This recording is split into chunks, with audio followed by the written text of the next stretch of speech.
बलात्कारी बाबा राम रहीम के कुकर्मों पर बड़ा खुलासा। राम रहीम की राजदार हनीप्रीत के खुलेंगे कई राज। मुंह बोली बेटी के रिश्ते का सनसनीखेज सच।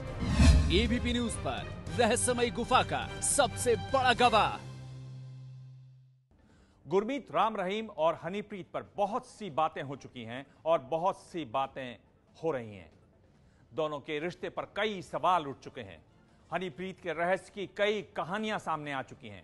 दोषी को सजा और मीडिया की लगातार नजर की वजह से अब एक बलात्कार पीड़ित को हिम्मत भी मिली है। ये बात उसने खुद कही भी है।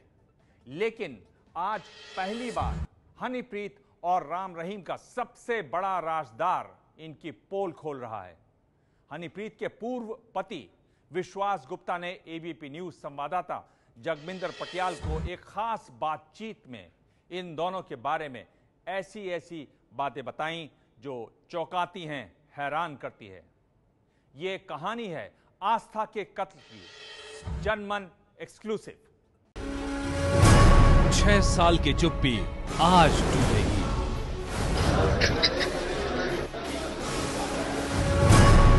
18 साल तक सहे दर्द की आवाज आज आप सुनेंगे। आज बलात्कारी राम रहीम के राज खोल रहा है विश्वास गुप्ता। अब कोई भी गाड़ी है उसमें गद्दा बिछा के ऑलरेडी लाता था। चुप चुपा के हमारे को बिठा दिया, हम नीचे होकर बैठ गए क्योंकि 500 मीटर भी नहीं थी गुफा वहां से। जब अंदर घुस गए, भाई उठ जाओ भैया, उठ के बैठ गए। तो पैदल भी तो जा सकते थे 500 कदम। तो दुनिया की नजर में नहीं है, लाना चाहता था। राम रहीम की सबसे बड़ी राजदार हनीप्रीत के पूर्व पति का नाम है विश्वास गुप्ता। यानी हनीप्रीत और राम रहीम की कहानी का सबसे बड़ा राजदार विश्वास गुप्ता वो शख्स है जो राम रहीम के बेडरूम तक जाता था। गुफा में चल रहे खेल का सबसे बड़ा चश्मदीद है विश्वास गुप्ता। उसका अब समझ में आता है कि मंगलसूत्र तो ऑलरेडी शादी कर चुका था, उसको पहना चुका था, वो उतार नहीं सकती। कल को मैं क्वेश्चन करता कि ये मंगलसूत्र गले में कहां से आया, तो बाबा ने कहानी बना दी कि ये मंगलसूत्र तो तुमने डलवाया, इन्होंने मांग कर ही हमने डलवा दिया। 8 घोड़ों वाले रथ पर चढ़कर मूंछों पर ताव देते हुए हनीप्रीत को ससुराल से गोद लेने पहुंचा था राम रहीम। राम रहीम को देखकर हनीप्रीत नाच उठी थी।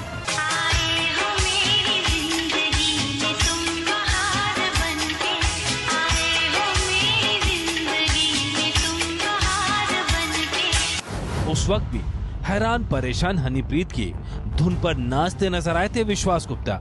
इसी के बाद साल 2011 में विश्वास गुप्ता ने ही राम रहीम का कच्चा चिट्ठा खोला था।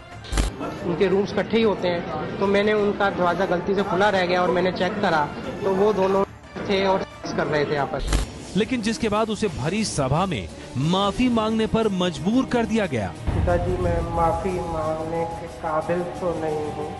क्या है ये सारी कहानी? आज विश्वास गुप्ता बोलेगा। कैसे हुआ उसके विश्वास का कत्ल, कैसे दुनिया की आंखों में धूल झोंकी गई, कैसे हसरतों के मकड़जाल में रिश्ते उलझ गए। आज विश्वास बोलेगा, वो खोलेगा पापा की परी की असली कहानी। आज खुलेगा राम रहीम का काला चिट्ठा। आज खुलेगी हनीप्रीत की असली कहानी, बाप बेटे के कथित रिश्ते का सबसे बड़ा सच।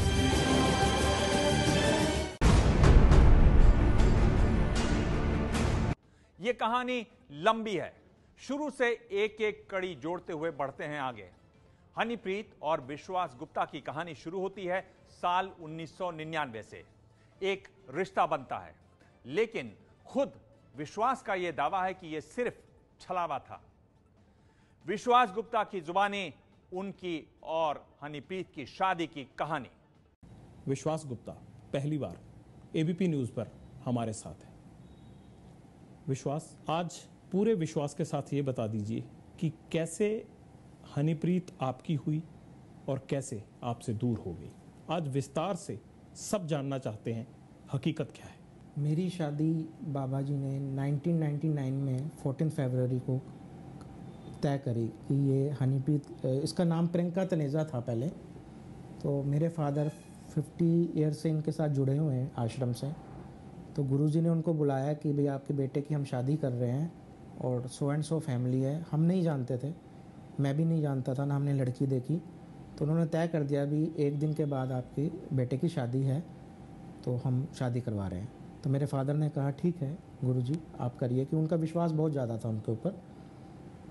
तो मेरी 14 फ़रवरी को डेरे में शादी हुई। बाबा जी अपनी गुफा में से वाइट कलर का फर्स्ट टाइम उन्होंने चमकीले रंग का कुर्ता जामा फर्स्ट टाइम पहना था मेरी शादी वाले दिन।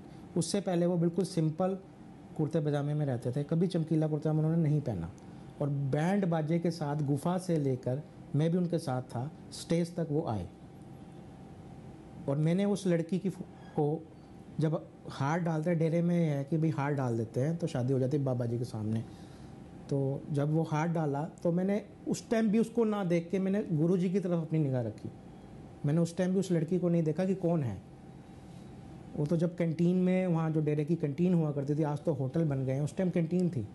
तो जब खाना खाया, जब मैंने देखा भी अच्छा इस लड़की से मेरी शादी हुई है, तो हमारी शादी हो गई। शादी के शाम के ही वक्त गुरुजी हमारे घर पे आ गए। हम डेरे में रहते थे तो वहीं गुरुजी शाम को घर पे आ गए। खाना था उनका, बड़ा उन्होंने प्यार दुलार दिया, उस लड़की को भी दिया, मुझे भी दिया। तो ये तो शादी हमारी हुई उस दिन। विश्वास गुप्ता का दावा है कि शादी के बाद से ही राम रहीम अक्सर उन्हें गुफा में बुलाता। हनीप्रीत अकेले उसके साथ रहती। विश्वास और हनीप्रीत को कार की डिक्की में छिपाकर गुफा तक पहुंचाया जाता। जी हां, कार की डिक्की में छुपाकर, ताकि उन्हें कोई देख न ले।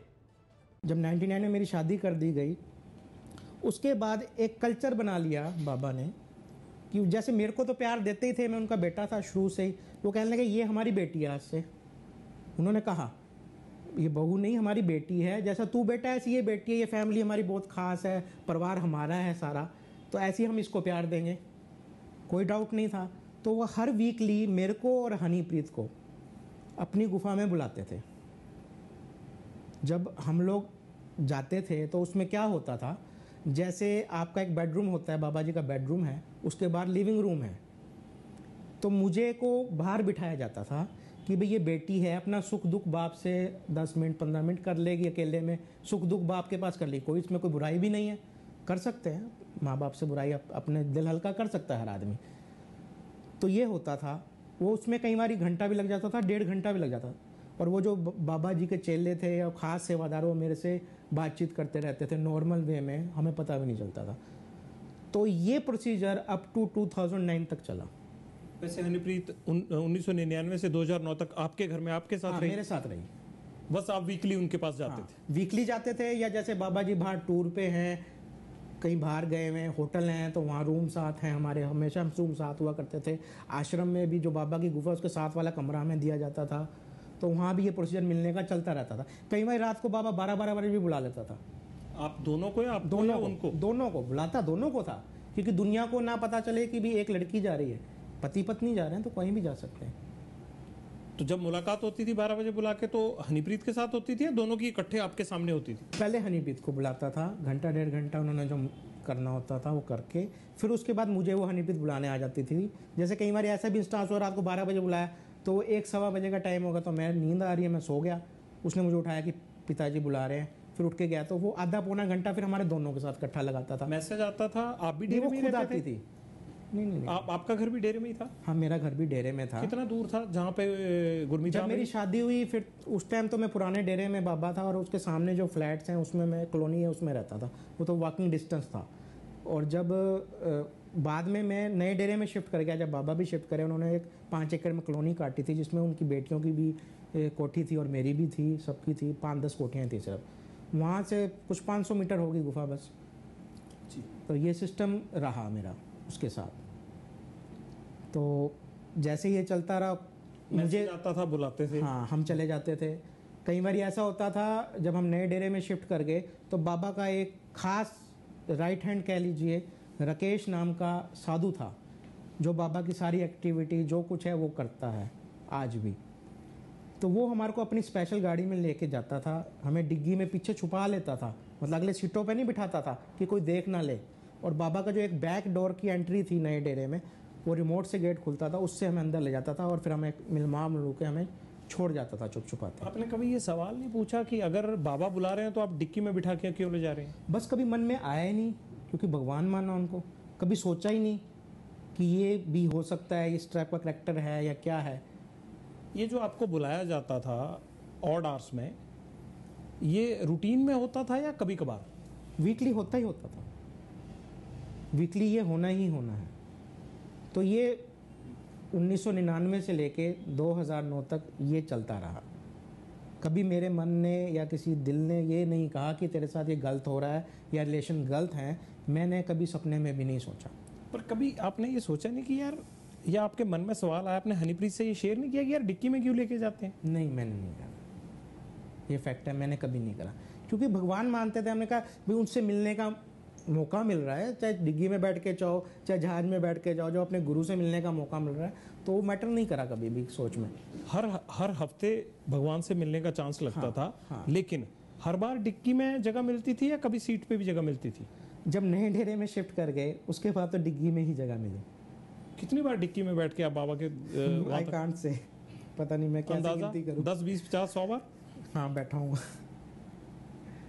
आप ही बैठ के जाते थे, हनीप्रीत भी डिक्की? दोनों बैठते थे। वो गद्दा बिछा के लाता था ऑलरेडी। मान लो एक बोलेरो कैंपर है पुरानी सी, उसके पीछे उन्होंने कैबिन बना रखा है, उसमें या कोई भी गाड़ी है उसमें गद्दा बिछा के ऑलरेडी लाता था। चुप चुपा के हमारे को बिठा दिया, हम नीचे होकर बैठ गए, क्योंकि 500 मीटर भी नहीं थी गुफा वहाँ से। जब अंदर घुस गए, भाई उठ जाओ भैया, उठ के बैठ गए। तो पैदल भी तो जा सकते थे 500 कदम। तो दुनिया की नज़र में नहीं है, लाना चाहता था कि भी हम मिल रहे हैं, क्योंकि कभी कोई टाइमिंग्स नहीं हुआ करते थे। कभी दिन में दोपहर का टाइम है, 2 बजे का है, कभी रात का टाइम है। एबीपी न्यूज आपको पहले ही बता चुका है कि राम रहीम के डेरे पर सलमान खान के शो बिग बॉस जैसा खेल खेला गया। इस खेल में हनीप्रीत के साथ हिस्सा लिया उसके पति विश्वास गुप्ता ने। विश्वास ने दावा किया है कि बिग बॉस तो दिखावा था, असली खेल कुछ और ही था। 1999 में विश्वास और हनीप्रीत की शादी हुई और 2009 में खेला गया बिग बॉस का ये गंदा खेल। कैसे हैं आप लोग? हेलो, बड़े सुंदर लग रहे हैं आप लोग। जब सलमान बिग बॉस होस्ट करते हैं तो देश देखता है। आप लोगों से मिलने कोई आया है? बंद कमरे में चर्चित चेहरों के टकराव पर सभी की निगाहें रहती हैं। कैप्टन हो, डिक्टेटर नहीं हो। तो नहीं जा रहा। ऐसा ही खेल बलात्कारी राम रहीम ने साल 2009 में अपने डेरे में खिलाया था। अब तक दूसरों के मुंह से बातें सुनी गई थी। पहली बार इस खेल में शामिल शख्स विश्वास गुप्ता ने इस खेल का खुलासा किया है। उन्होंने उस टाइम क्या करा, एक बिग बॉस प्लान करा जो सलमान खान खिलाता है। अच्छा। उसने गुफा में, उस टाइम जो गुफा थी, अब वो गुफा नहीं है, उसे तोड़ दिया गया है मेरे हाई कोर्ट की पिटीशन डालने के बाद।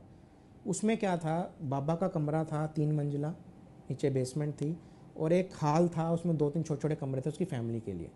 तो उसमें उसने बिल्कुल सेटअप कैमरे का लगा दिया, लड़कों का रूम अलग, लड़कियों का अलग, ये पनिशमेंट रूम, ये आपका कपड़े धोने का, सफाई खुद करनी, खाना खुद बनाना। बिग बॉस में जैसे सलमान बाहर रहकर शो होस्ट करते हैं, कुछ ऐसे ही राम रहीम ने बाहर से बैठकर सभी को कंट्रोल किया था। बिग बॉस में जैसे लोग चुने जाते हैं, वैसे ही अपने बेटे बहुओं, बेटी और दामाद के साथ साथ हनीप्रीत और विश्वास गुप्ता को डेरे के बिग बॉस के कमरे के अंदर रखा था, जिसमें बाबा के लड़का बहू, दोनों लड़कियां दामाद बाबा जी की, और छोटी बेटी की दोनों नंदे और दामाद। 6 कपल बाबा जी ने हमारे को रात के टाइम घरों से उठवा के, मतलब गाड़ियों में, और सारी फैमिलीज मेंबर्स को, बाबा की फैमिली हो चाहे हमारी हो, चाहे डेरे में मेन ओहदे पे लोग हैं, उनको सबको ये इन्फॉर्मेशन मिल गई कि इनको तो 1 मंथ के लिए बाबा जी ने बाहर घूमने कहीं भेज दिया है, और ड्यू टू सिक्योरिटी रीज़न ये नहीं पता कहाँ भेजा। सबको ये पता है कि किसी को नहीं पता कहाँ गए हम लोग। तो उन्होंने हमारा स्वागत करा, बाबा जी ने हाथ डाल के सारी फैमिलीज़ का खुद अंदर, और बिग बॉस स्टार्ट कर दिया फर्स्ट डे से। डेरा बिग बॉस कंटेस्ट। हाँ, उसकी मॉनिटरिंग बाबा जी खुद करते थे। वो मेरी बेटी है। तमीज तो है नहीं औरतों से बात करने की, असली रंग दिखा देते हो अपने हर 2 मिनट में। कलर्स के शो बिग बॉस में जैसे काम दिए जाते हैं, कुछ उसी तरह के काम राम रहीम भी दिया करता था। विश्वास गुप्ता का दावा है, जैसे बिग बॉस में गलती होने पर सजा दी जाती है, उसी तरह गलती होने पर राम रहीम ने सजा तय की थी। माइक पे बोलते भी थे, मैं आवाज भी सुनती थी, पनिशमेंट के टाइम भी वो बोलते थे, टास्क भी वो देते थे, सब कुछ वो करते थे। बस उसमें एक सेट भी वैसा ही था अंदर या नॉर्मल? हाँ, नॉर्मल था, पर वो कल्चर बिल्कुल वही था, हाई फाई नहीं था, सिंपल था, पर सिस्टम वही था। 3 महीने की बजाय 1 महीना। हाँ, 1 महीना। तो उसमें एक ट्विस्ट बहुत बड़ा था, जो हमारे को सबको फर्स्ट डे ही चुभ रहा था। उसमें जो पनिशमेंट रखी गई कि जो पनिशमेंट करेगा, गलती करेगा यहाँ पे, तो उसको 10 मिनट बाबा का सिमरन करना पड़ेगा, वो उस पनिशमेंट रूम में जाके। ये पनिशमेंट थी। चलो जी, स्टार्ट हुआ, गेम हुआ। उसमें ये था कि भाई हर आदमी पनिशमेंट से बचेगा कि क्यों पनिशमेंट लें, फिर 10 मिनट सिमरन करना पड़ेगा। और उसमें यह था कि जब एक बार गलती कर दोगे, आप नेक्स्ट टाइम करोगे तो 10 का 20, 20 का 40, 40 का 60, 60 का 120, वो डबल होता जाएगा आपका टाइम। बिग बॉस में खेल होता है तो पूरा देश दर्शक होता है, लेकिन डेरे में जो खेल हुआ उसमें नियम तय करने वाला भी एक और देखने वाला भी एक। आरोप है कि हनीप्रीत ने जानबूझकर इतनी गलतियां करी कि वो हर रात खेल से बाहर होती थी। हनीप्रीत ने उसने फर्स्ट डे से, फर्स्ट आवर से गलतियां करनी शुरू कर दी, क्योंकि वो तो उसकी ज्ञाता थी बिग बॉस की, उसकी प्लान थी पहले। वो हनीप्रीत को स्क्रिप्ट पता थी, हाँ, कि क्या होना है।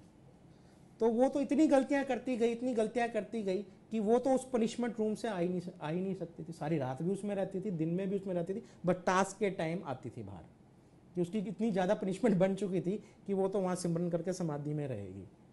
विश्वास गुप्ता का आरोप है कि बिग बॉस के सजा वाले कमरे से एक रास्ता राम रहीम की गुफा की तरफ खुलता था और इसी का फायदा राम रहीम और हनीप्रीत उठाया करते थे। मेरे पास तो है सच्चा दोस्त जी। अच्छा, कौन? सेंट डॉक्टर एमएस जी, मेरे पापा। वाह वाह, वही मेरे सच्चे दोस्त है। अच्छा, पर प्रॉब्लम क्या थी, जब थोड़ी बहुत पनिशमेंट हमारे से भी हो जाती थी, गलतियां हमारे से भी हो जाती थी, हम भी उस रूम में जाते थे कभी कभार, तो उसके पीछे एक पर्दा लगा हुआ था और उसके पीछे एक दरवाजा जा रहा था जो वो बाबा की तरफ खुलता था। तो हमारे को कहानी मुझे समझ में आ गई कि भाई ये तो कुछ और है, ये पनिशमेंट के नाम पे वही बाबा की तरफ जा रही है। जब सारी रात उस रूम में रहेगी कुंडी लगा के और सारा दिन में काफ़ी टाइम वहाँ रहेगी, तो वो क्लियर हो गया। और बाबा की फैमिली में भी एक बंदे ने पॉइंट आउट किया, मैं उसका नाम नहीं लेना चाहूँगा, उसने भी इस बात को मेरी को वेरीफाई करा कि भाई ये गड़बड़ है। चलो, मन में बहम बैठ गया वहीं से थोड़ा सा कि भी कुछ प्रॉब्लम है। विश्वास गुप्ता का दावा है कि ये खेल करीब 28 दिन चला और 28 रात हनीप्रीत उससे दूर रही। दुनिया को दिखाने के लिए वो लोग विदेशी टूर पर थे। खेलने वालों की निगाहों में वो बाबा का खेल खेल रहे थे। लेकिन विश्वास गुप्ता का दावा है कि राम रहीम का बिग बॉस हनीप्रीत को अपने पास रखने की साजिश थी। ऐसी साजिश जिसमें राम रहीम ने पूरे परिवार के साथ विश्वासघात किया।